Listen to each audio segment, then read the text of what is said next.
শত শত শিক্ষক ভিসি হতে চান, ক্লাসে পড়াতে চান না শিক্ষা উপদেষ্টা। মুদ্রাস্ফীতির ক্ষেত্রে রাজনৈতিক প্রভাব এখনও আছে, পরিকল্পনা উপদেষ্টা। বাজার পরিস্থিতি সরবরাহ ও পর্যালোচনায় বাণিজ্য মন্ত্রণালয়ের বিশেষ টাস্কফোর্স গঠন। লালমনিরহাটে ওএসডির একদিন পর বরখাস্ত সেই নির্বাহী ম্যাজিস্ট্রেট তাপসী। জগন্নাথ বিশ্ববিদ্যালয় ক্যাম্পাসে কোনো দলীয় মুরাল চান না শিক্ষার্থীরা। 3 চিকিৎসককে মারধরের ঘটনায় তদন্ত প্রতিবেদন পাঠানোর নির্দেশ। পরিবেশের ভারসাম্য রক্ষায় কয়রায় ছাত্রদলের বৃক্ষরোপণ কর্মসূচি।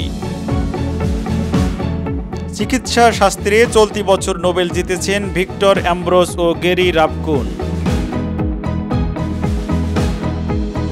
এইচএসসি ও সমমান পরীক্ষার ফল প্রকাশ 15 অক্টোবর।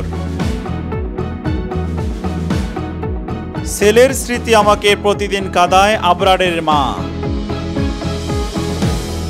আমরা ছাত্রলীগের 20 দাঁত ভেঙে দিয়েছি, সমন্বয়ক হাসনাত আব্দুল্লাহ। জাতীয় পার্টিকে নিয়ে আপত্তি, সংলাপের ডাক পাওয়া অনিশ্চিত। অন্তর্বর্তী সরকারের কাছে 7 দাবি জানালেন মাহমুদুর রহমান। সাবেক আইনমন্ত্রী ও তৌফিকার বিরুদ্ধে দুর্নীতির প্রমাণ মিলেছে দুদক। ইরানের ক্ষেপণাস্ত্রগুলো যেভাবে আয়রন ড্রোনকে ফাঁকি দিয়েছিল।